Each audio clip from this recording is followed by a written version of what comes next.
if I can encourage you to take your seats now. I think the weather is keeping some of us either away or at least delaying, but we're not going to let that stop us. I'm Bob Hathaway. I direct the Asia program here at the Wilson Center. Since this is being webcast and watched off-site, let me simply, in 2 sentences, introduce the Woodrow Wilson Center. We were created by an act of Congress back in the 1960s and are the nation's official memorial to President Woodrow Wilson. We strive to commemorate President Wilson's concerns both for scholarly depth and for sound public policy, or phrased slightly differently, to serve as a bridge between the world of the policymaker and the world of the scholar. We are particularly delighted to be hosting this book launch today, inasmuch as all 3 of the speakers up here are longtime friends of the Wilson Center and myself. I'll have a bit more to say about them in a moment, but let me say just a word or 2 about the book that we're hearing about today. Pakistan Beyond the Crisis State is about a paradox that, according to the editor, the book's editor, Maleeha Lodhi, lies at the heart of Pakistan's current predicament. This paradox can be summarized in 4 words: weak state, strong society. This book is, at bottom, a hopeful book, which is particularly nice since one reads so much doom and gloom about Pakistan these days. Certainly the individual authors in this collection of essays don't gloss over the many challenges that Pakistan faces, nor do they gloss over the extent to which Pakistan's problems are of its own making. But they also contend that many Pakistan watchers, and I think they would say especially foreigners, and they might even say especially people in this town, failed to comprehend the strength and the stability of the country's underlying social structures. Pakistan's challenges, Ambassador Lodhi writes, but I think all of the authors agree, Pakistan's challenges are surmountable. The vision and the hope that accompanied Pakistan at its birth 60-plus years ago can yet be recaptured. This is, as I said, an optimistic idea. It's a bold idea. Some may say even that it's too bold. But I'm going to let you decide that for yourself by hearing 3 speakers today, but also by getting a copy of the book. Immediately outside the doors, outside this room, are books for sale. So I encourage you to pick one up on your way out if you didn't get one on the way in. I've read the book. I enthusiastically recommend it. I commend Ambassador Lodhi and the collection of very distinguished authors that she has assembled. Let me talk now specifically about 3 of those authors, the ones who are addressing us today. Ambassador Maleeha Lodhi, the editor of the book, but has also contributed her own essay in the book. Ambassador Lodhi has twice served as Pakistan's ambassador to the United States, as well as serving as her country's envoy for 5 years to the United Kingdom. She has a remarkably distinguished and a remarkably diverse career as an educator, a journalist, a scholar, an author, as well as serving as a country in several of her as a diplomat in several of her country's most important assignments. Prior to becoming a diplomat, she was editor of two of Pakistan's leading daily newspapers. And the Wilson Center is particularly proud that she was a public policy scholar here at the Wilson Center for a period of a year in 2009-2010, during which some of that time she worked on this book. So we feel a slight sense of paternal pride in this book. We'll be hearing after Ambassador Lodhi from Ziad Alahdad, who is one not simply of Pakistan's or this country's, but one of the world's leading energy specialists. He served in Pakistan in the business sector as a senior executive in the natural gas sector.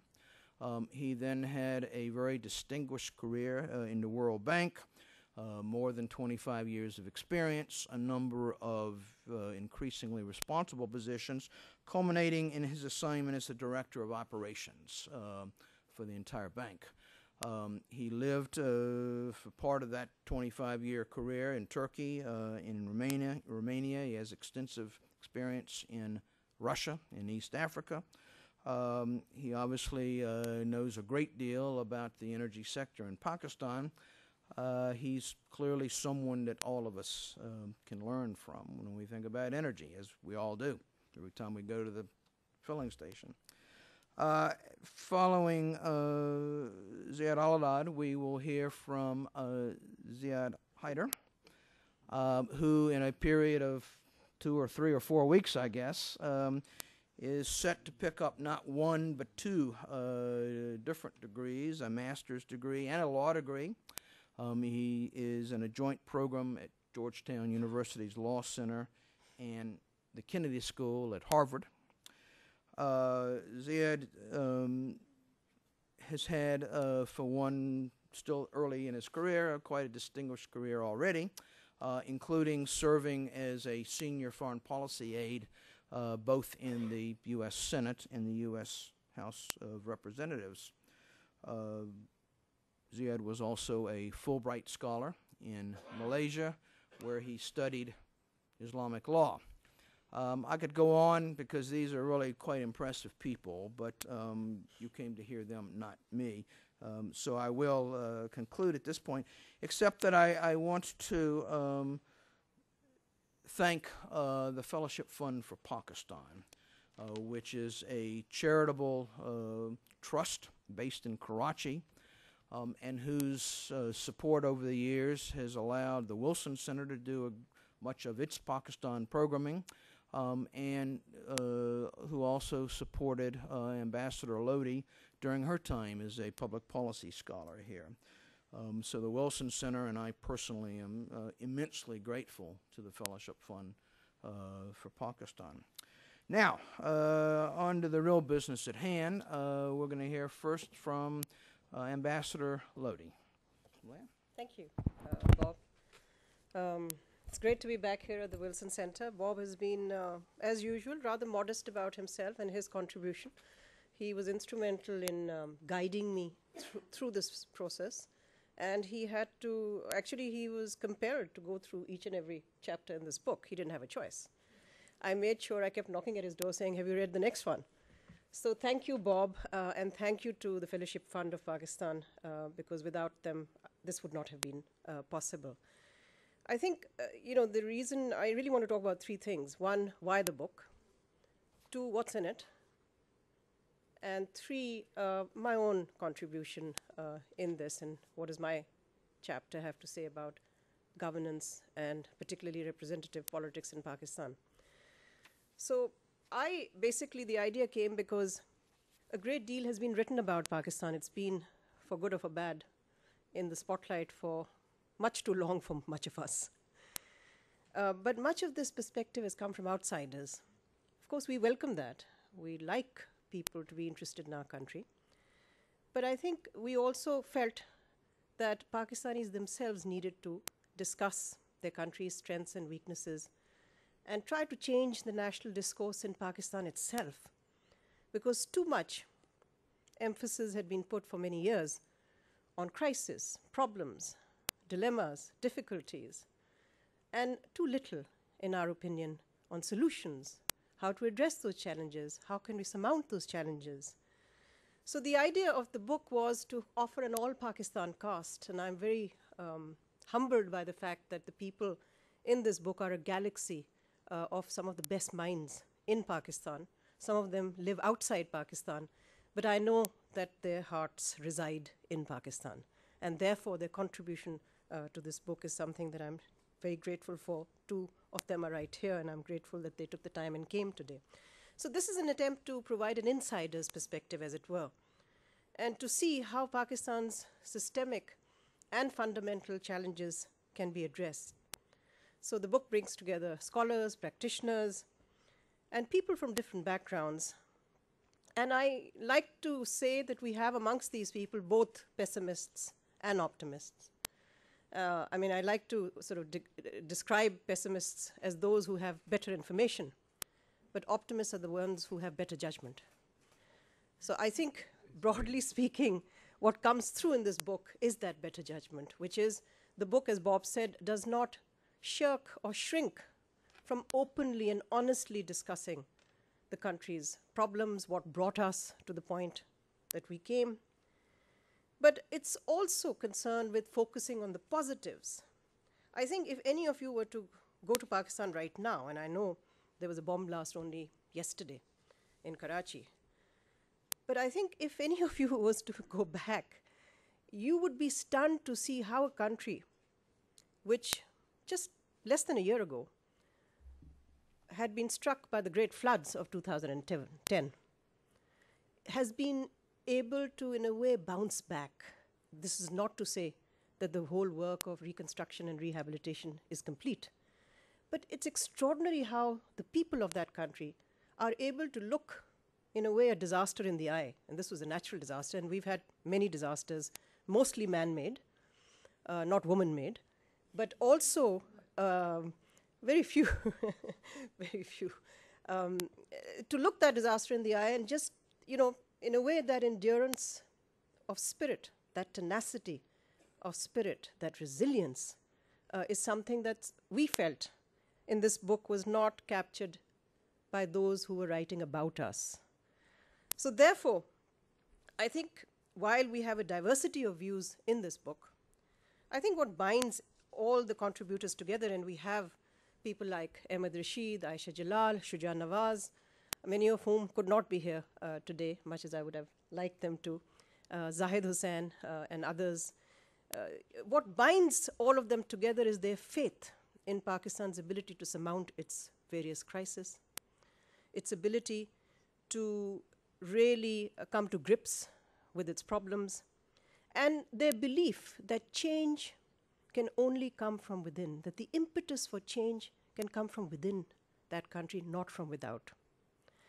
And while we gratefully acknowledge the assistance outsiders provide us, that won't transform Pakistan. What will transform Pakistan is Pakistanis coming up with Pakistani solutions to Pakistani problems. And that's what this book aims to do. It recognizes that our problems begin at home, and so do the solutions. And the issues that are debated cluster around the themes of governance, economy, security, human development, and foreign policy, much as we wanted this to be a completely comprehensive account of all our challenges. We were not able to include every aspect of the problems that we confront. But I think these very subject areas underline the complexity or the complex interplay between domestic and international factors that have shaped Pakistan's fortunes. The internal and the external have intersected in a manner that has determined the path that Pakistan has taken or the path that it's on. Let me now turn to a central theme of the book, which Bob had also mentioned, which really lies at the heart of Pakistan's story and its current predicament, which is that of a fragile state, but a resilient society. A weak state, but an increasingly empowered society. A nation where nationhood is much stronger than the outsider thinks. I think too often outsiders have predicated their analysis, justifiably, at the level of the state, level of the government, and have missed out on what's really been happening at the level of society. What makes that society tick? Why is that society still a functional society, even in the throes of some of the most imposing challenges that any country can face? So what are the sources of its tenacity? And here, I think, this is something that surfaces throughout the book, and that is the resilience, which is part of Pakistan's story, whose importance has been obscured by the single lens attention that the country has recently received. And this has deflected attention away from the strength and stability of its underlying social structures, which have enabled the country to weather many storms. As I said before, storms man-made and storms created by nature. And it's also enabled the country to defy, repeatedly, doomsday scenarios. I mean, just about every year that I've been around, and I've been around for a while, I've heard Pakistan being written off, wiped off the face of the map for one reason or another. But somehow, we defied all of that. You could argue that we should have been in better shape after 63 years plus. That's exactly what this book tries to do, that we ought to be in better shape than we have been. So while we have been in the throes of having to navigate challenges, Pakistan has always been more than a country that lurches from crisis to crisis. There are many attributes that invest it with a promising potential, but I think successive governments have been unable to deploy some of these attributes, which are ingredients for its success and to unlock its vast potential. And yet it doesn't have to be this way. We need to reimagine Pakistan's future, to chart a path to a post-crisis state. This is what this book does, to reimagine our country, to see how we can resolve both emerging and enduring threats to our stability and to our security. And we believe that both the urgent and the important have to be addressed. Can't do one without the other. But what has to inform these efforts is hope, not despair. I've been to a couple of, obviously, book launches in Pakistan, and there were many people who said, is hope a strategy? Are you then suggesting hope should be a strategy? And my answer really to that is, no, hope is not a strategy. But you can't have a strategy without hope. There's just no way that you can craft a way into the future unless you believe that you can lick the problems. And I think, again, now I come to my own chapter, because I start with the premise that it is governance that makes the difference between a successful state and a struggling one. So I am concerned within my own chapter about looking at our record in politics, representative politics, as well as non-representative politics. And my basic argument is that Pakistan has been going through a transformation despite any government, not because of any government. These transformations have been altering the political landscape. And I'll talk a little about this in a minute. But that politics has not kept up with these changes. Representative politics is not reflecting these changes as yet. In fact, electoral politics has lagged behind these changes, which are greater urbanization, a shift in the economic center of gravity from the rural to the urban sector, a growing middle class, and the impact on society of information technologies and modern communications, especially a vibrant broadcast media, all of which have changed the dynamic between state and society, state and the citizen. But because politics continues to be pivoting around patronage and clientelist networks, it lacks the means to deliver effective governance. So when patronage and not policy is the preoccupation of those running the system of representative politics, something is lost. Because modern governance is too complex to be addressed by this tradition-bound approach, which is oriented towards working the spoil system rather than responding to the needs of the people. Clientelist networks, as we know, Pakistan isn't the only country which has seen these, are really geared to rewarding supporters and not addressing the aspirations of the people as citizens. Citizens are not seen as citizens. People are seen as either supporters or non-supporters. So such a patronage-oriented system caters to and focuses on the parochial and the local and retards the evolution of a national narrative or a national outlook, which Pakistan badly needs today. So my argument is that political and electoral reforms, and I'm delighted to see the International Crisis Group has just come out with a very important report on electoral reforms in Pakistan. These are badly, urgently needed to transform an increasingly dysfunctional, patronage-dominated polity into one that is able to tap the resilience of the people of Pakistan. I think all the contributors are agreed that the agenda of reforms set out in this book, and there are several, and the distinction that is made obviously between those which have to be undertaken on an emergency basis and those which are more longer term. And I leave it to my other colleagues to talk about their respective areas, that unless we have bold, comprehensive reforms that deal, as I said, with emergency measures, and amongst these I would say fiscal reform has to be right on top. A country that cannot tax itself has no means to reform itself in any other area. And I have to say that this is not a statistic to be really proud of. When you have almost 74% of the formal economy either lightly taxed or untaxed, this is if you put agriculture and the services sector together, then you really don't have the means to address the kind of governance issues because you raise no money.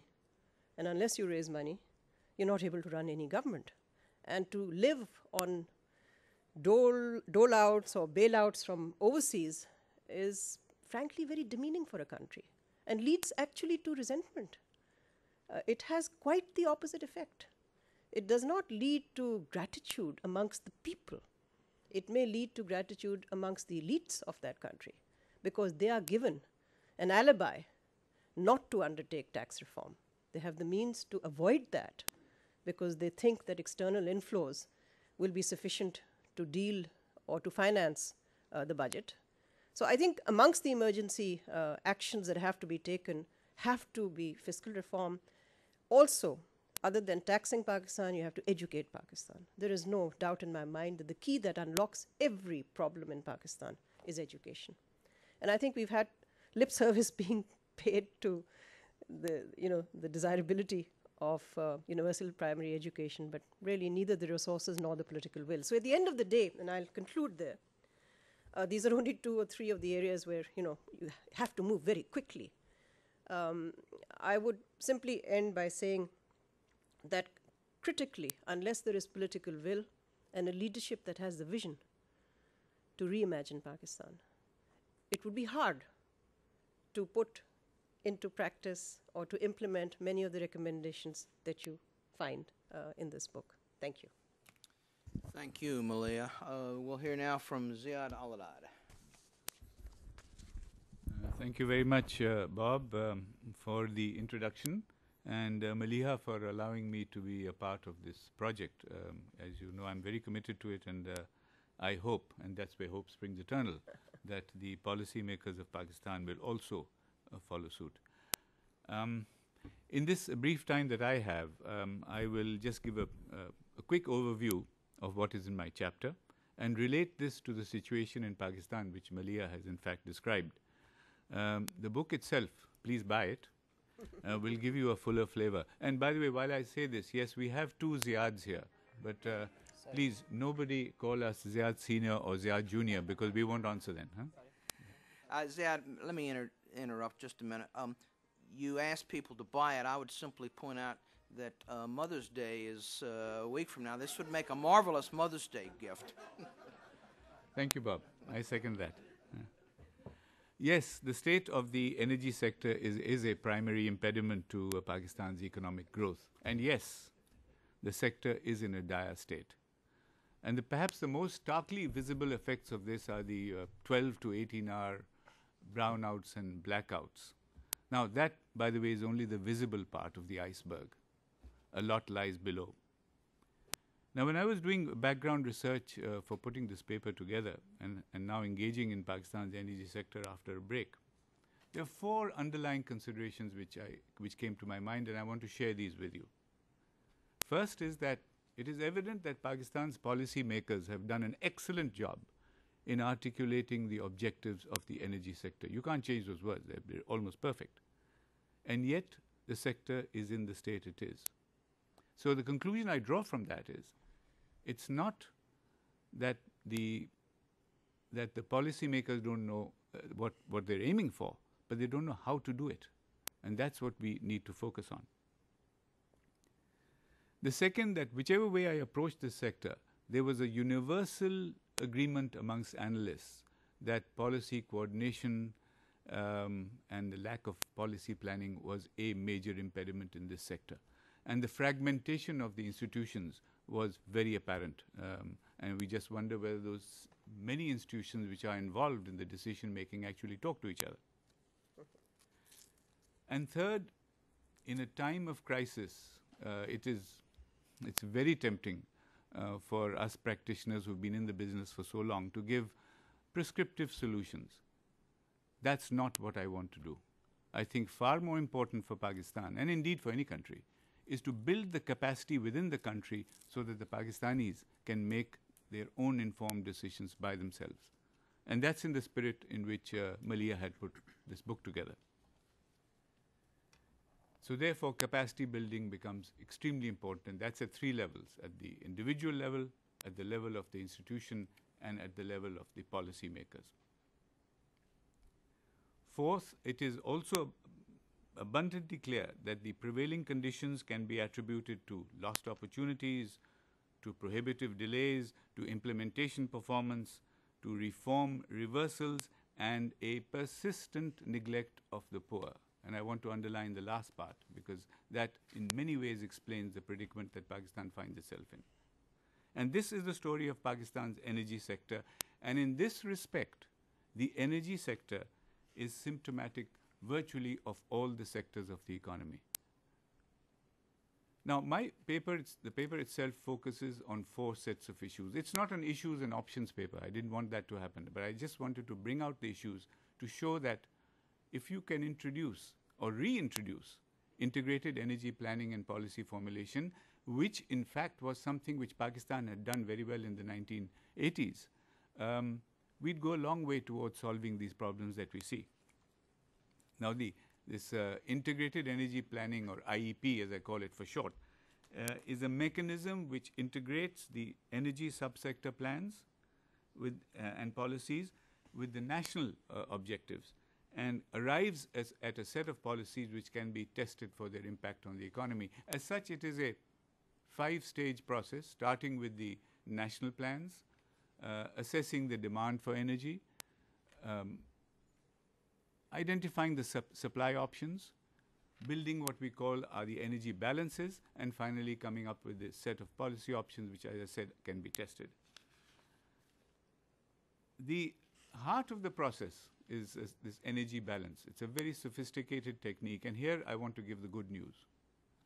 The Hydrocarbon Institute of Pakistan, in fact, produces these energy balances in what is called the Energy Yearbook. And I urge you all to read this book whenever it comes out every year. Excellent analysis. And that gives hope to, for the future. And I think should actually stop those who believe that Pakistan does not have islands of excellence. They are there. They need to be identified. They need to be used more effectively. But at the heart of the integrated energy planning process is also a requirement that a separate ministry eventually has to be established. The bureaucracy has to be reduced. And this Central Ministry of Energy, let's call it that, would have the overarching responsibility for the whole sector and access is important, to the top policy levels. Now, the 4 issues. The first set of issues actually stem from the yearbook itself. Despite the excellent analysis, there is one glaring omission. This yearbook focuses on the commercial sector, that is, energy supplied to those customers who are on the grids and are billed for the services. It neglects, by and large, the non-commercial sector, that's fuel wood, agricultural residues, biomass, biogas, and so forth.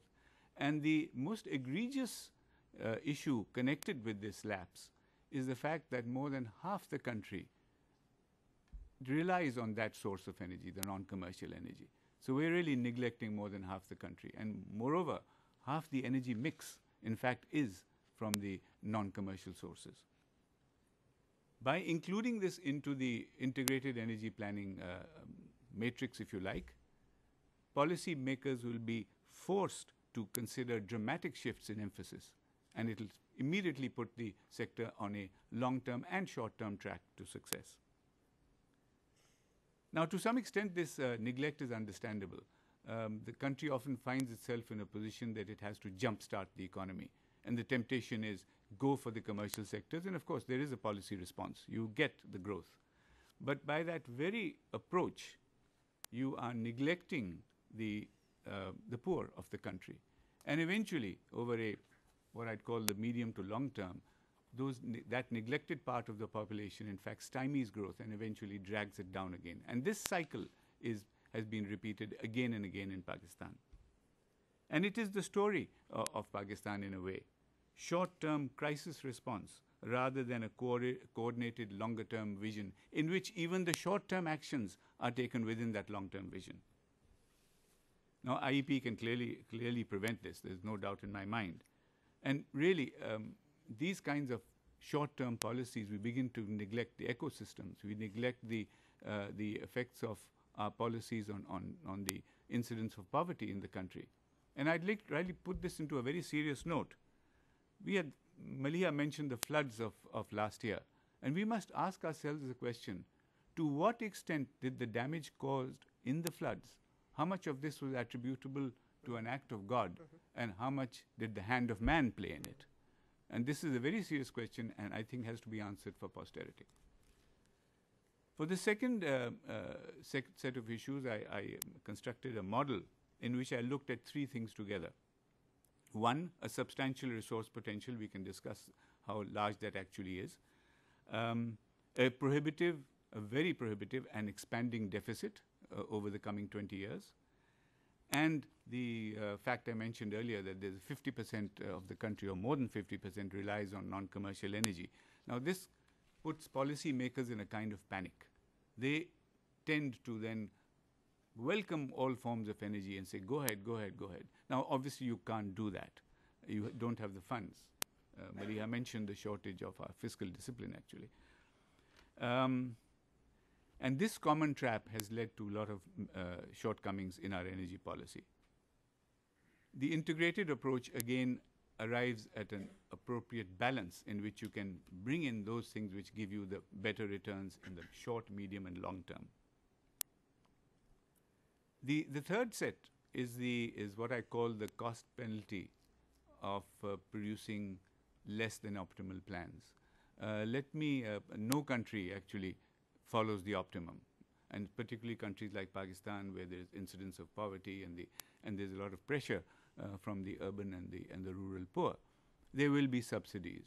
There will be short-term policies to develop certain areas over others, and the optimal plan will be deviated from. But if we do not know the cost penalty of deviating from the optimal plans, we cannot make any informed judgments.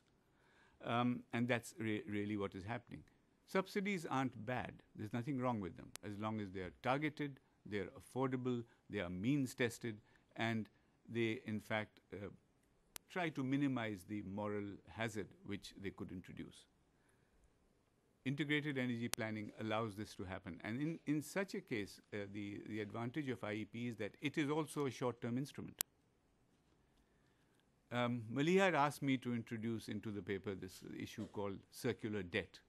And I resisted it in the beginning, I must say that, because it is such a ridiculous issue. It is entirely man-made.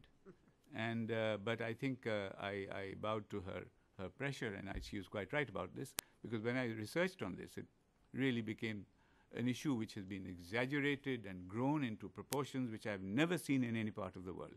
And I have covered many, many parts of the world, working for a long, long time in the World Bank on the energy sector.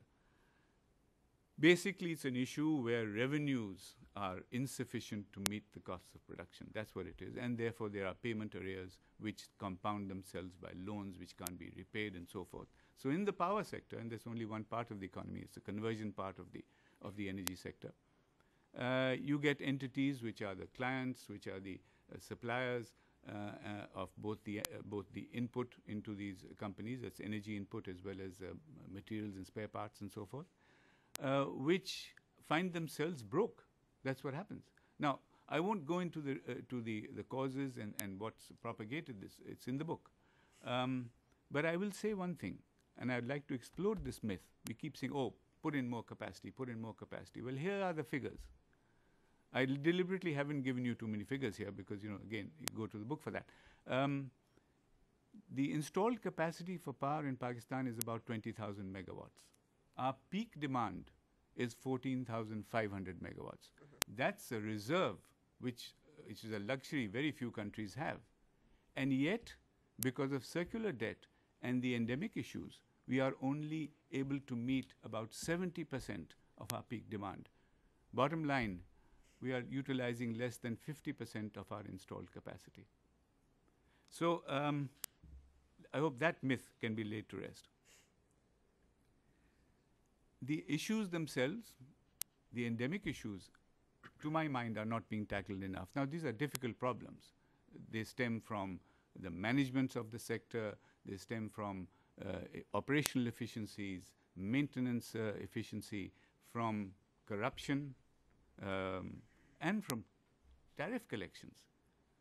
The losses are 25% to 30% of net generation, and most of these are what we call non-technical losses, which is a euphemism of theft.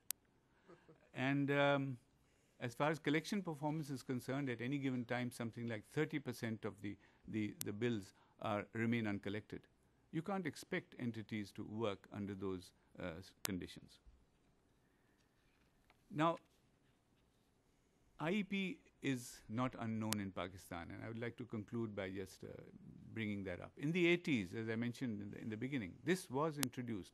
Pakistan, by the way, has been known by the World Bank and other international agencies to be the forerunner, to be the front runner in many of the great reforms that have been taken in the developing world.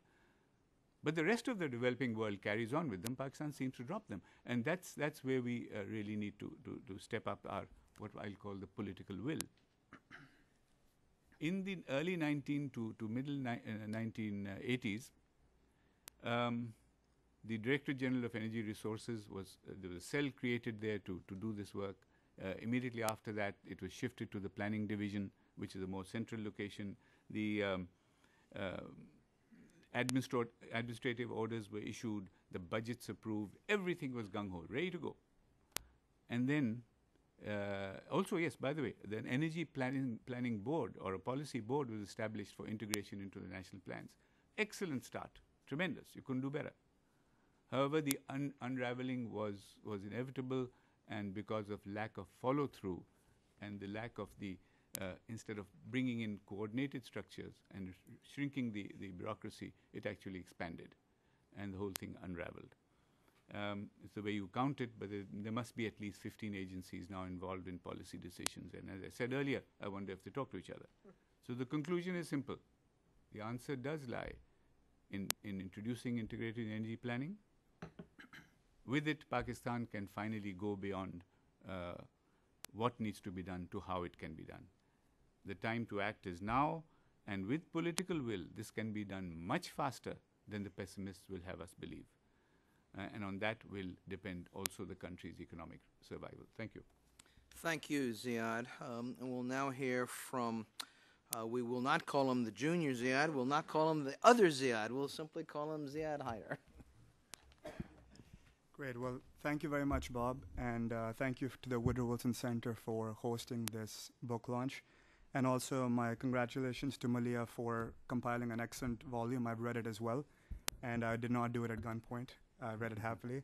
But it's great to be a part of it, and great to be on this panel as well to speak a bit about the book. As has already been noted, I think the two real contributions of this book are, one, the wide range of expertise that it brings together from Pakistan, and the second is then this word has come up a lot as well in our conversation, the resilient outlook it takes in looking at Pakistan's problems beyond just the security exigencies that many of us in Washington are consumed by. So among the many challenges that the book identifies, the one that I have chosen to examine is an amorphous one, admittedly. So you're going to have to indulge me a bit. This might be the grad school influence still trickling in my mind.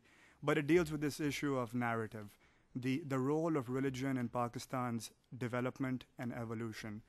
And religion, in my view, has been used in Pakistan for many different reasons. And the two that I'm going to focus on in particular are, one, nation building, and two is the national security debates in Pakistan.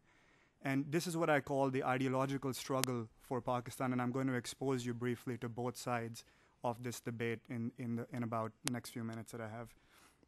In terms of nation building, I think it's clear to many of us who followed Pakistan's history that religion has always been a very important theme, all the way back to the debate about independence and the struggle for the constitutional rights of Muslims that eventually became a struggle for a separate Pakistan.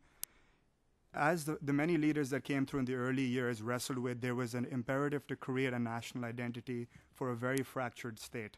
And the one clearest expression of that actually comes in an article that Ayub Khan, who is a former general president of Pakistan, wrote in Foreign Affairs of all forums. And that article was published in 1960. And let me just very briefly read to you an excerpt from that that'll really make this point clear of how the nation has used religion as a top-down way of creating a national narrative.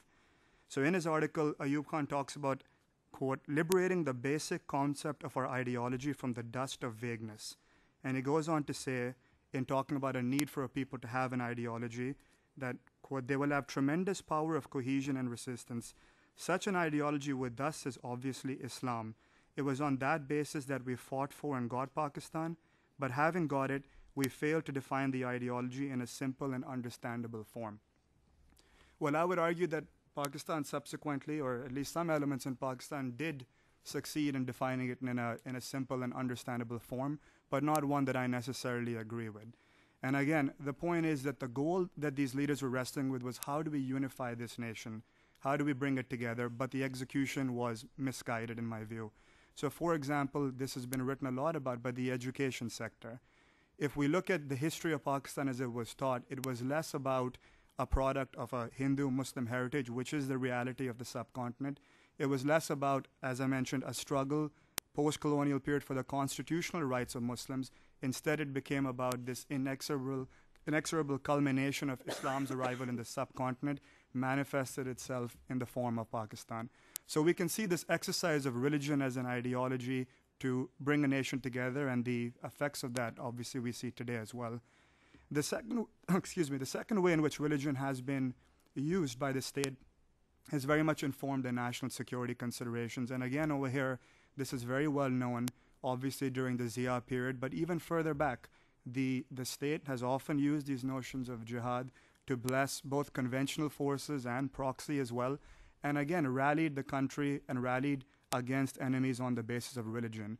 And this securitizing of religion has obviously had a significant blowback for Pakistan today that we're talking about in this town, and in Pakistan is feeling it visibly. But more than the blowback, I want to come back to the point of the narrative. Many of these non-state actors have, in essence, hijacked that Islamic narrative and are using it against the state.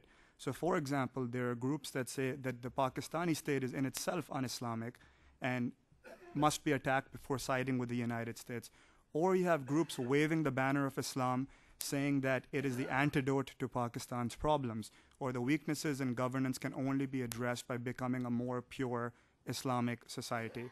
So we can see how the state, even though it started off with this narrative of national security in the guise of religion, is losing control of that narrative, in my view, as well.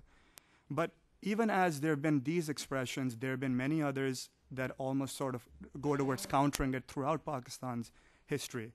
Going back to the original statesman of Pakistan, so to speak, Quaid-e-Azam Muhammad Ali Jinnah, I highly recommend to you the chapter by Akbar Ahmed in this book, where he talks about Jinnah's relevance today and his vision for plurality and the role of religion in the state and how that balance was to be struck.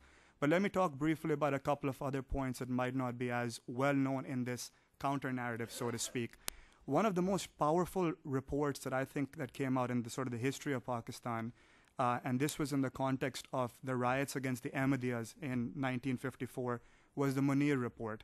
And it's a document that many people don't know about, but in my view, it's one of the most far-sighted documents ever issued in Pakistan, warning against the state getting involved in saying who is Islamic, who is not, who is a Muslim, who is not. And the report, which I commend you to read, basically makes the argument that this isn't the business of the state, and if we get into this business of a national ideology and nationalizing religion in this way, it's a very slippery slope. And I think we've seen that to be the case. But aside from these early statements, let's come to where we are today, and let me pick up on a theme that Maleeha has made about the weak state, strong society. Well, civil society today in Pakistan is playing an extremely dynamic role in offering up a different narrative. And I don't mean it in sort of a very synthesized, coherent manner. I mean bits and pieces. So we know about the incident where the flogging in Swat, which was the media broadly broadcast, resulted in a sort of a movement against what was viewed as sort of an un-Islamic application of criminal law, even though the people who did it said they were doing it in the name of religion. We see movies and music throughout both of them. We see these expressions of a different narrative. The movie Khuda Ke Liye, which many of you may have seen, again, it comes from a particular segment of society, but it's an important expression of the fatigue with the radicalization debate. And for those of you who actually have taken the time to see the movie and hear the song, the title track talks about this point that, God is not just yours. And I think that's a broader point that many people in Pakistan are saying, is that there's no monopoly over religion that a certain group of people have just because they have a beard or they speak Arabic, for that matter. Another expression I would point to is a campaign that was going on in Pakistan the last few years called Ye Hum Nahi, This Is Not Us. Now, this campaign was essentially a number of celebrities in Pakistan, their faces plastered on billboards in the major cities, and basically saying that look at all these things that are going on around us, suicide bombing, extremism, terrorism. This is not who we are. And now, again, these are just expressions of what some might dismiss as, well, this is just the liberal society doing its things. But even among the religious establishment, there have been movements, there have been expressions, there have been outright condemnations of suicide bombing. Just last month in Lahore, there was a convention bringing together about 250 clerics from 18 different countries saying just that suicide bombing is un-Islamic. So what does all of this mean? What I'm trying to get at here is that civil society in Pakistan is offering up bits and pieces of what I'm going to somewhat provocatively call an ideological resistance, a counter-narrative, so to speak. And that, I think, is a very, very valuable thing. But as we think about how this narrative develops, I'm going to leave you with two takeaway points. The first is this debate over the role of religion in Pakistan is not something that began when General Zia came to power. The analysis usually begins that once Zia came, extremism began and everything went haywire. No, the seeds of this debate about what is the role of Islam in society go back to the very founding of the country. That debate over the idea of Pakistan was contested then, and it's going to continue to be contested. But how do we analyze this debate proceeding? Well, I would argue that whereas in the past, the narrative of Pakistan, this Islamic narrative, was imposed top-down, an Ayub Khan writing in Foreign Affairs saying this is the ideology the state must develop. Now I think with the role of civil society, with the confluence of technology and the sort of youth bulge we see in Pakistan, we may see these bits and pieces of expression coming together and offering up a bottom-up narrative. And that narrative might be one that many of us agree with or disagree with, but it's something to think about, is where is the narrative coming from and how is it getting strung together? And I would just add in closing that this issue of narrative might seem vague and amorphous to many of you when many of us in this town are focused on the fundamentals, governance, security, education. But it is worth it every now and then to step back and think of the overall orientation of a country. And here's another thing. Here's a country that's thinking about the exact same issue, the United States. In a report that the Woodrow Wilson Center just published, a very interesting essay under the name of Mr. Y, kind of picking up on the point of George Kennan's essay under the pseudonym X. This essay makes the exact same point for the United States. It says, we have a national security strategy, but that's written by specialists for specialists. What we need is a narrative, a national security narrative about what does the United States stand for today, where are we going in the world. Now, in Pakistan's case, it's not a national security narrative, it's almost more of a domestic narrative. And that's what I'm arguing for, that civil society might be able to play a role in pulling that together. So with that, thank you again, Maleeha, for inviting me to participate, and look forward to a discussion on the book. Well, thank you, Ziad. I think all three of our speakers have given you a hint of the richness of these essays, and again, I highly recommend that you pick up a copy on your way out. We'll now turn things over to you. As we always do here, I would ask you to wait until we get the microphone to you. Would ask that you identify yourself and that you keep your comments and or questions as brief as possible. We'll start right here. Joshua, we'll start it right here.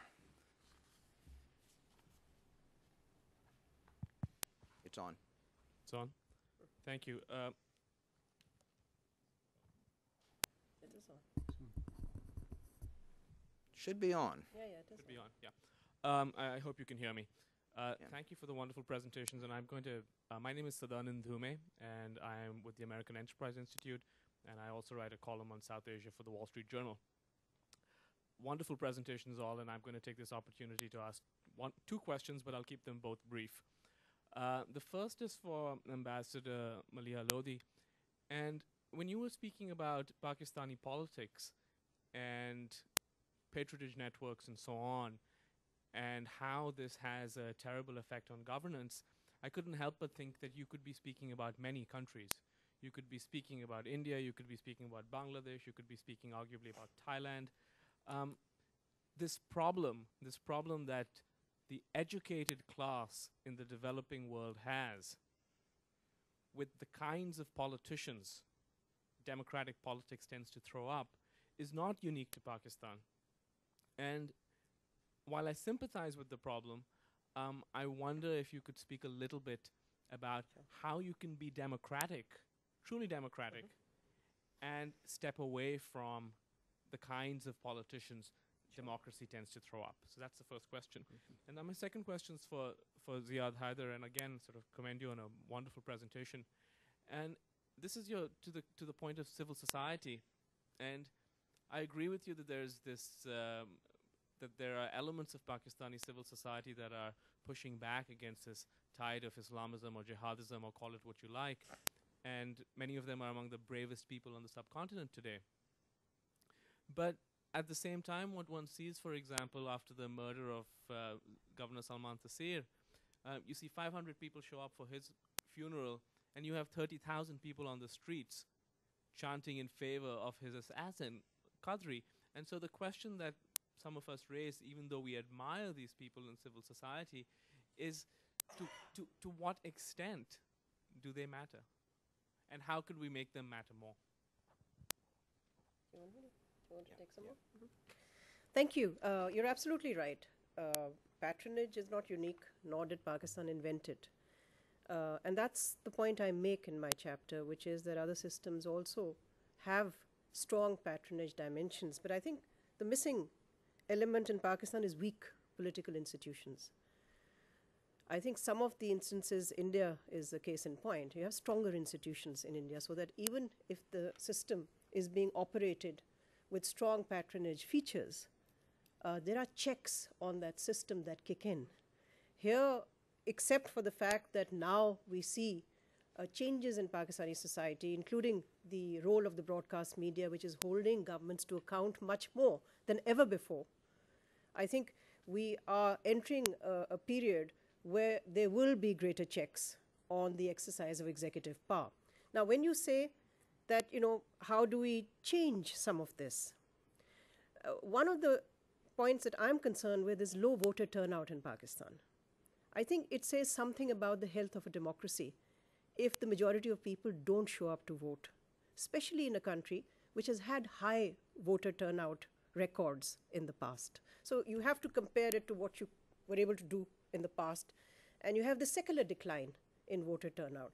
So there is something that representative politics or representative politicians are not, in a way, firing up or inspiring sort of people or capturing the imagination of the people. And I think the key really is, I make two arguments. One, the problems of governance in Pakistan are so complex that politics as usual will produce a democracy deficit. People will begin to want to throw the baby out with the bathwater, whereas that is not the case. So parties need to adapt to changes around them, and that's the argument I make, that existing parties need, through their ticketing policies, to bring in the kind of middle class and other sources of expertise that will help them govern. Because governance cannot simply be about operating a spoil system, what it amounts to. I'll give you an example, for example. There is something called the Benazir Income Support Program right now in Pakistan. In fact, there's a lot of US money and World Bank money that's gone into it. It's pure and simple patronage.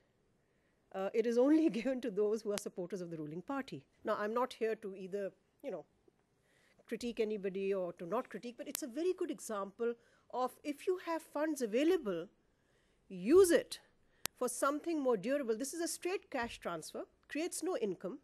It's basically a handout. So you have all these resources. It's a stunning example, actually, of how also external assistance actually doesn't really help the broad population of a country, but becomes an instrument in the hands of an elite that uses it for patronage. So I think the same resources, if they were to be utilized by a political party that felt it was more responsive to citizens in general, rather than to its band of supporters, you would, one, produce better governance. Two, you would not produce disappointment with democracy, which inevitably then follows. Again, people are unable to distinguish between, well, this is not how it's supposed to function. People then tend to rush to judgment and say, well, this is not what we want. So I think my purpose here is to improve governance by suggesting reforms that in a way reflect the changes that have been occurring in Pakistani society. The size of the middle class, it is a contested notion, but today it's estimated by economists, and I'll go by their judgment, by leading economists of the country, that the size of the middle class, urban middle class, is about 30 million. Now, that doesn't mean it's a cohesive entity and they all think the same way and they all represent the kind of thing that Ziad is talking about, although that opinion is to be found within this middle class too. But these are increasingly disenfranchised. Now, you could say, well, maybe they're doing it themselves. Perhaps. They themselves are not participating in politics. But then what is it about the political parties that is not, in a way, inviting these people? So I think the sort of, it's a very long answer that I gave to a very short question. But the idea really is that we have to move away from a patronage-oriented polity towards one that also is concerned with policy and that is able to respond to the needs of people as citizens and not just people as bands of supporters or followers of clans or personalized networks. Now, of course, these are features you find in many countries, Latin America. This is a developing country syndrome. Its features are found in developed countries too. But the entire system doesn't pivot around it. And that's the point I'm making. That if the entire system pivots around it, then you inevitably produce disappointment. And that's not an outcome I would like to see. I'd like the political parties to really be 21st century political parties, not just extensions of dynasties and clans who really, also the principle of dynastic succession in the 21st century is a bit off in a country which has such a sophisticated population, whose diaspora you know very well. I mean, these are people who are educated in Pakistan. So here is a sophisticated country with so much to offer, and yet its politics is not capturing that. And I'd like very much to see how best we can get its politics to capture that, and therefore create the means to govern itself better. Good. Ziad? Sure. Well, I want to dispel the impression that if this came across from my talk that I am assuming civil society in Pakistan is monolith. It clearly isn't. All I'm saying is that there are elements within it that are offering, I think, a different narrative. So that's, I'm sure many of you didn't lose that point in the course of my remarks. But to your broader point, yeah, that is extremely disturbing. But at some level, I'm not surprised. I mean, we have lived with a particular narrative. Pakistan has had a particular narrative for 64 years, which has precisely enabled, it's the logical outcome of that.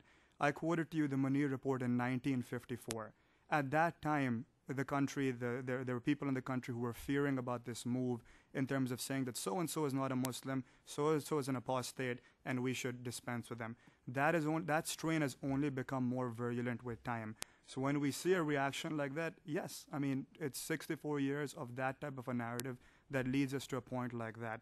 But having said that, to your point about to what extent do the people who are opposing that type of a thing matter, I don't agree with that question per se, because what does it mean to say do they matter or not? They are a part of that civil society, and it's that push and pull that I'm just trying to observe and convey to you. And that push and pull is ongoing, and it's something for us to observe. And, I mean, if we look at sort of what's happening in the Middle East today, I don't think anyone would have thought 10 years ago or 5 years ago or a year ago or 4 months ago that some of these groups mattered.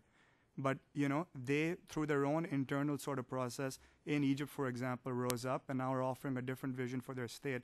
So I'm not so sure that I want to say who matters and who not. I think I just want to leave it at that. There's a push and pull in Pakistani civil society, in any civil society, and it's worth for us to just observe that and think about the direction the country is heading in. And so then how do we make them matter more? Well, again, I think I come back to that point that this is something which, as the book emphasizes, is a debate within Pakistan. To the extent that others can help, of course, there are all the fundamentals of government, like governance, education, security. If those blocks were built, then it allows, I guess, the progressive forces to say, look, we don't need to resort to Islam as an antidote. We have the answers. Our system is working well. You can sort of make those arguments, but at the most basic level, this is a debate within a society. It is an internal debate, and though it's shaped by external circumstances, it's not a question of who matters less or more. It's just a question of the debate. That's it. I hope that answers your question. Good. Dennis. Senior Woodward. Dennis Cooks from the Wilson Center. Congratulations to the three speakers.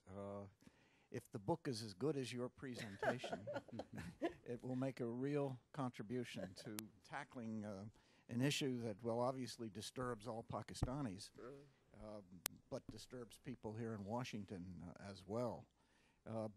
I have two questions. One is about your energy presentation.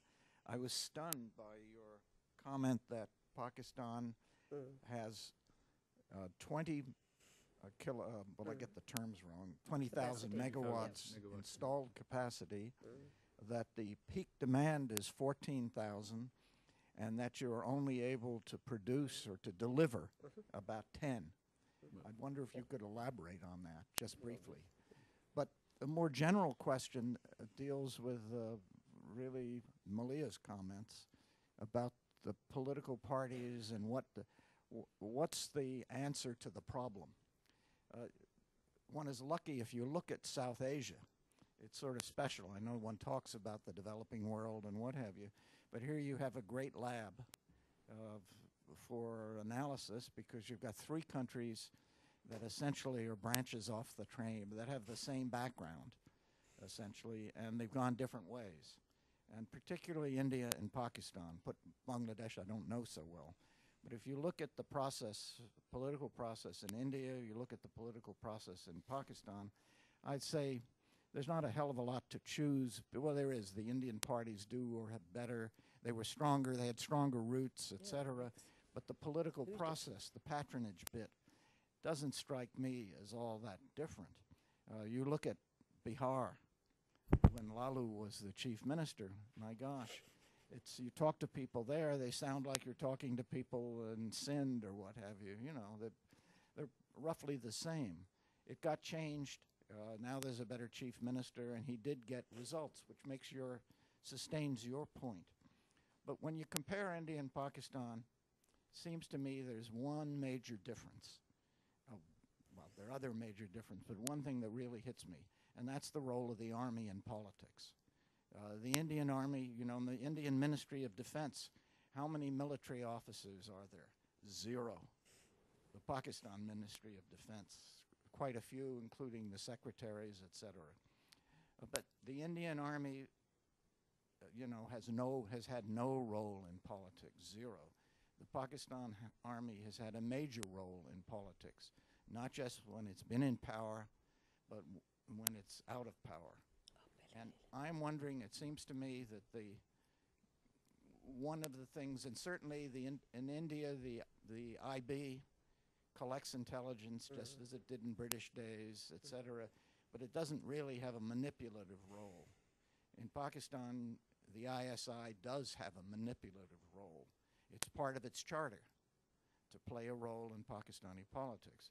Well, it seems to me that has been and remains a very negative element, and one, unless it's addressed, Pakistan isn't going to get it right politically. I mean, there are other problems too. And I wonder if you'd comment on that and how you think it can be addressed. Good. Ziad, we'll go to you first. Dennis, thanks for asking that. Actually, it seems I did convey the figures correctly. It's 20,000 megawatts of approximately installed capacity, and the peak demand is of the order of 14,500, leaving this big reserve. And we are unable to meet even 70% of the peak demand. That is the issue. And obviously underlying why is this issue there? Now, I'd like to clarify one thing at the outset. This does not mean that you don't keep adding capacity, because when you look at power plants and transmission lines and so forth, you're looking at very long-term gestation projects. And obviously you think in 10 years and what your economy is going to look like, and you project a growth rate and so forth, and you will definitely require additional power. So think in terms of additions, yes. But at the same time, the adage amongst energy specialists is, what you've got in hand, please use it. I mean, that should be an adage for everybody, you see. And therefore, the first priority should be try to utilize what you've actually got. And it's normally the cheapest solution. And given the capital intensity of the projects, that is the case. Now, basically, you have, as I said, the revenues are unable to meet the demands of the cost of production. I'm simplifying the model a bit, and therefore you borrow and you can't pay back, and all the entities involved in the supply chain, in fact, owe each other money and so forth. It becomes a highly convoluted and tremendous problem. Organizations can't function. Now, the response from the authorities to this has been, by and large, bailouts. And we are familiar with bailouts in this country. They become essential at a certain time. But there's a clear moral hazard in a bailout. Well, I'll fail, somebody will pick this up. And unfortunately, the requirements under the most of the public sector regulation is that the government has to pick up the losses. So there is incentive to be able to actually become profitable is lost. The solution eventually lies in the privatization of these entities. But here's the chicken and egg situation. How can you privatize an entity which itself is losing every day? You can't hand it over. So there's got to be some level of sorting the problem out before you go to that particular step. Normally, it's a bit of both, which you try to do, and you sell it at a lower price. But that's the issue. But my real contention in all this is that you should be focusing on the endemic problem, something which has been growing for 64 years. This is not recent. This is not the Zardari government or the Musharraf government. This has been there for a very long, long time. I've been in the energy sector since the 60s. I've been in and out and following what's been happening. This is not new. It was a little better then. The maintenance standards were higher. Our feet were held to the fire by more accountability and so forth. That seems to be, for the reasons we've been discussing, the decline in institutions and so forth, that has gone by the board.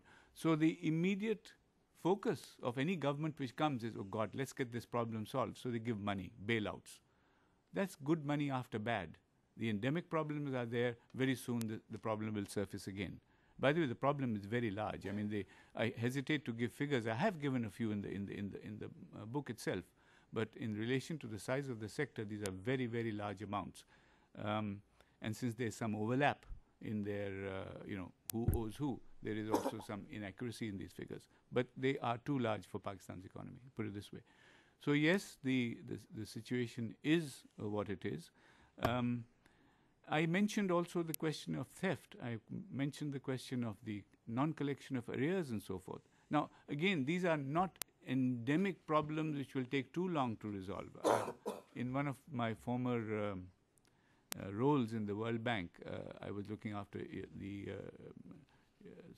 Central Europe, Central and Eastern Europe. And we introduced these poverty surveys. And we introduced also these corruption surveys in the country.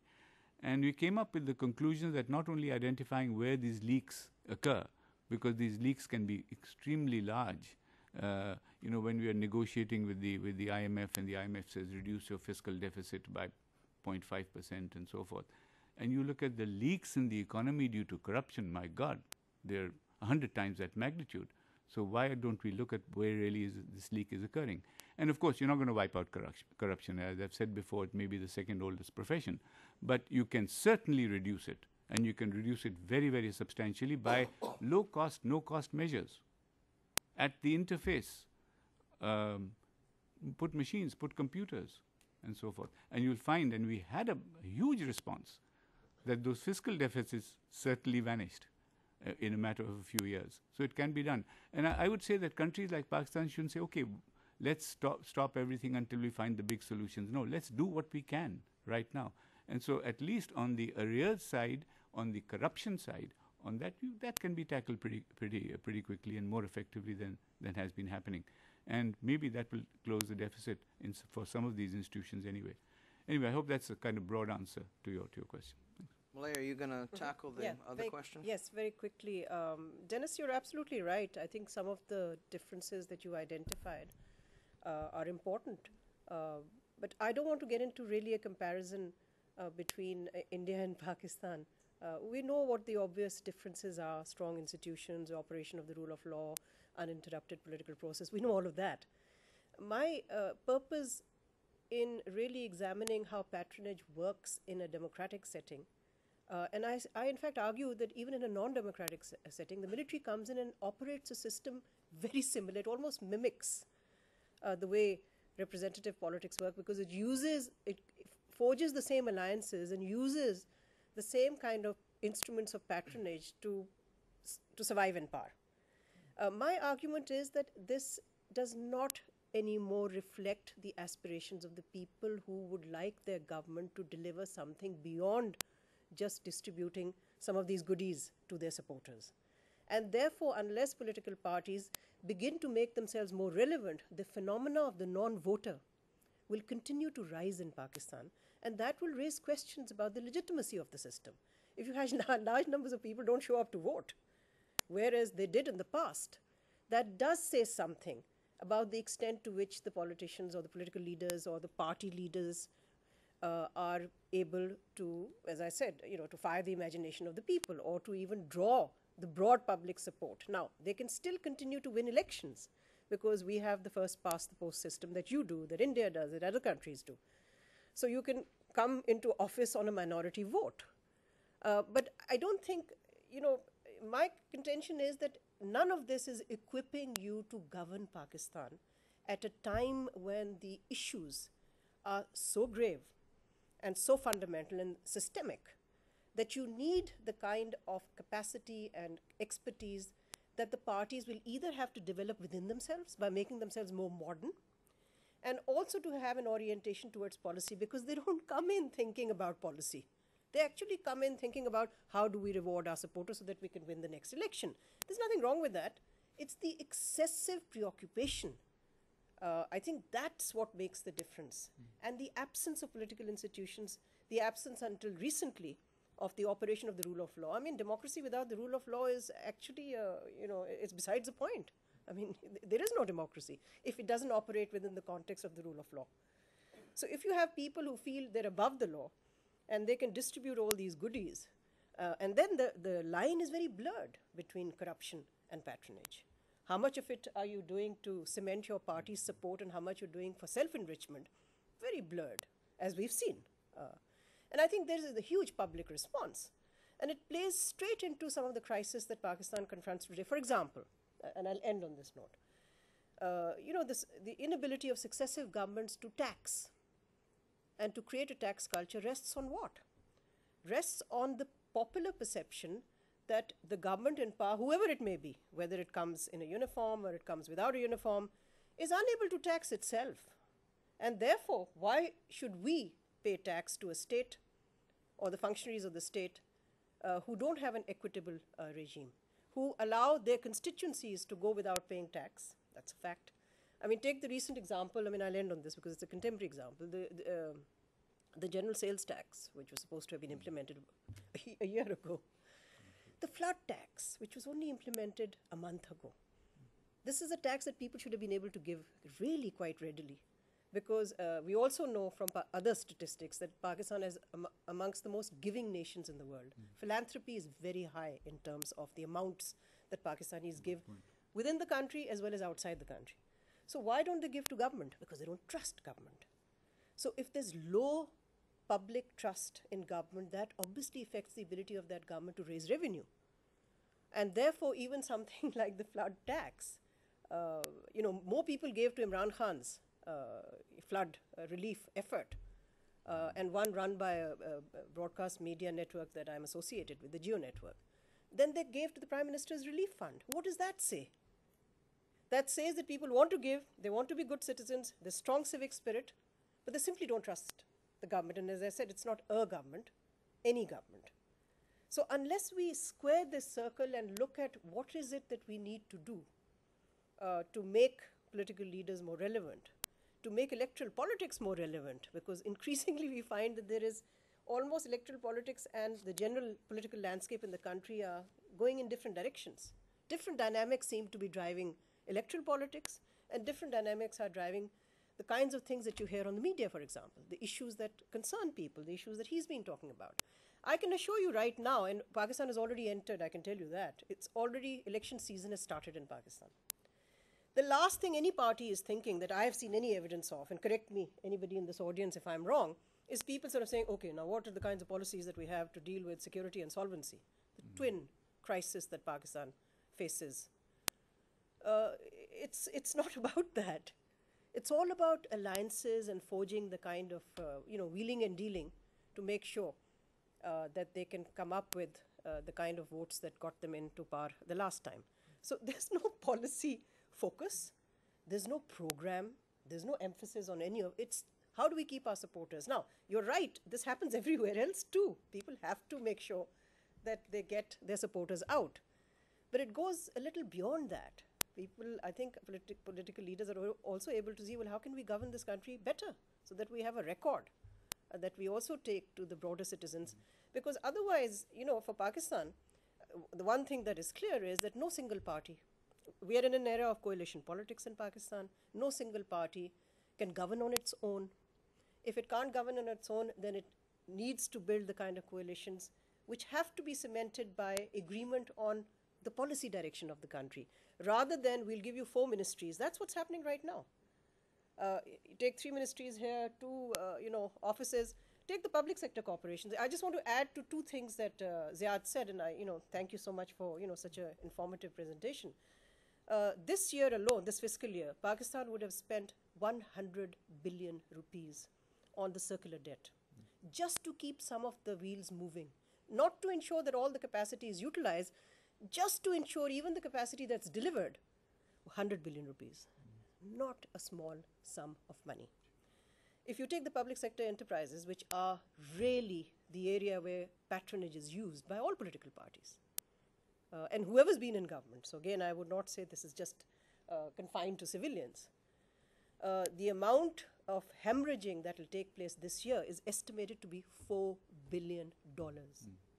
3 billion in the energy sector alone, and 1 billion. So your PSCs, as we call them, public sector enterprises, if this is the amount that any government has to dish out, largely because people have been packed into these organizations for patronage. These organizations are overstaffed, inefficiently run, badly managed, and therefore hemorrhage. Nobody wants to touch them, nobody wants to privatize them because there's just too much politics at stake. Now, my contention is Pakistan can't afford this anymore. You can't turn around and look at any country, frankly, in our region and say, well, the same thing is happening there, the same thing is not happening there. The same thing is happening here. So how do we overcome it?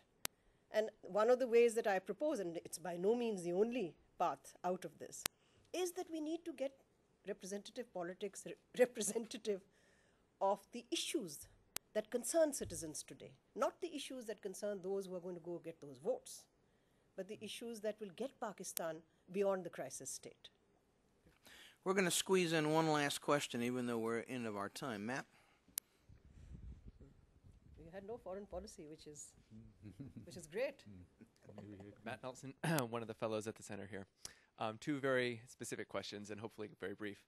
The first one is for Ambassador Lodhi, and it's about the specific mechanism that one could use to tackle the issue of taxation in the rural sector, whether it's taxation on land or taxation on agricultural income or something in particular. It's really about sort of the domestic political challenges and really the step-by-step to address that. The second question is for Ziad Haider, and it brings your comments into the issue of education more broadly, which is another thing that Ambassador Lodhi emphasized. And you were sort of taken with the narrative in the Munir report, and I'm wondering how you could bring that forward in a climate, particularly an education climate, where the Islamiyat syllabus is constructed in such a way that is deeply homogenizing when it comes to the idea of Islam, and actually presents the notion that the state is responsible for taking on the issue of defining something about Islam, which is exactly what the Munir report said the state should not be involved in doing. And particularly because Islamiyat has constitutional status in Pakistan, how would you bring your preferred narrative into contact with that well-established contrary narrative? Okay, Maleeha, you want to go first? On agriculture, just to give you an example again, patronage. This fiscal year, which is ending in a month or two, the ruling party has spent 45 billion rupees on giving wheat growers a price above the market price as a subsidy. This is not a consumer subsidy to help the poor. This is a producer subsidy to help the rich. So quite, rather than tax a sector, you're actually subsidizing the rich in this sector. Now, agriculture tax is a provincial subject, or it falls within the jurisdiction of the provinces. But as long as I've seen or observed or followed these events, the federal government, whoever happened to constitute the federal government, and the provinces have taken turns using the other as an alibi, saying we can't do it, it's not our concern. The other says we can't do it, it's not our concern. Actually, both can do it. There's nothing stopping the National Assembly of Pakistan, for example, to adopt a resolution urging the provincial governments to tax agriculture. Okay, so that has a moral dynamic. No, something is stopping them, because even today, the ruling party gets much of its vote from the rural countryside. So they will not tax agriculture right now. The MQM, which is an urban-based party, doesn't want a general sales tax because their constituency is traders. The party of the Muslim League run by Nawaz Sharif, there are several factions, don't want the urban service sector to be taxed because that's their constituency. So hello, here we have the answer to why people don't. But politics is wrecking Pakistan's economy. And therefore, unless we have the means to revive our economy and not rely, frankly, on dole-outs from abroad, we're not going to be able to get past it. So unless there is enough public pressure now, especially as indirect taxes account for much more than direct taxes in our system. I mean, we collect more revenue from indirect. Indirect taxes is a regressive form of taxation. It doesn't discriminate between the rich and the poor. So therefore, unless there is, the good thing is, I've given you the bad news. The good news is that there has been a very healthy debate in Pakistan, again led by the broadcast media, about tax. There was an effort to name and shame, for example, parliamentarians, because it was published in all the daily newspapers what the parliamentarians actually paid in terms of tax. And it was discovered, for example, that the Prime Minister of the country didn't own a car. Poor thing. So it was an important act. It was an important action to do, which is name and shame. But again, unless there is a political party which sort of says, we all have to share the pain of reform. There has to be a bold leadership that steps forward and says, this is going to affect my constituency, but I've got to do it because in the long run, this is going to come in the way. Pakistan cannot survive in this manner in terms of economic progress. So I think here we have, taxation is part of a debate going on now in Pakistan. A lot of the talk shows on television, they're talking about this. So I think that's a good start to generating the kind of public pressure on the political parties and on the politicians that, you know, if one of them opposes one tax and the other opposes the other tax, we end up with no tax. And, you know, you can't, frankly, then rush to the IMF and say, could you help us do this? Because we really don't want to tax our people. I'm afraid that's not what I would advise anybody. I'll end on that note. Ziad?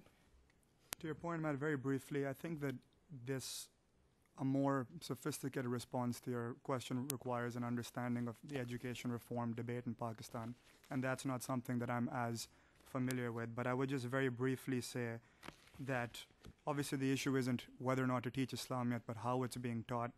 And the people who are taking part in that debate, again, to come back to this theme of my own presentation, I think the hope is that they would bring in a broader lens and be thinking a bit more about, you know, teaching Islamiyat from a way that, first of all, you know, brings in not only the other sects, but also realizes that the particular context of Islam in the subcontinent and the sort of cultural flavor to that, I think that would be important. But the other point I would make, and this is picking up on something that Ziad said, was that it's not like for many of the challenges that we've discussed today, the government doesn't realize it. It's often a question of following through. And particularly during the Musharraf period, we heard a lot about education reform, about madrasa reform, about curriculum reform, an attempt to register madrasas, but the follow-through obviously didn't happen. So a big part of this actually, I think, is really about not just identifying the goal and following through as well. And for too many things in Pakistan, that doesn't seem to have happened. So I'll just leave it at that. Good. We are 15 minutes past our time. Ken, why don't you just come up afterwards if you don't mind? Sorry. We do need to conclude. I'm sorry. I can't resist making one very brief point, though. Started making a list of some of the things we were talking about. Agricultural subsidies, low public trust in government, a political system that doesn't reflect the aspirations of the people, absence of political will, reliance on bailouts, low voter turnout, reluctance to pay taxes. I said, my God, we're talking about the United States. So maybe this would simply suggest we in this country might be a little bit more modest as we tell other people how to run their affairs. Join me, if you will, in expressing our deep appreciation to our three speakers. Thank you. Two last points. Get yourself a copy of this book. Very good. Get yourself a free copy of this book. This is a new Asia program publication on demographic challenges and opportunities for Pakistan. It's right on the table, right outside. Thank you for coming in what looked to be unpleasant weather. We are adjourned. This is the Zeba one, right? The one that you held. Yes. That's the one. That's great. I'll pick up a copy. I'll give you this one. Thank you, my dear. That's great. We sent you one. Go ahead and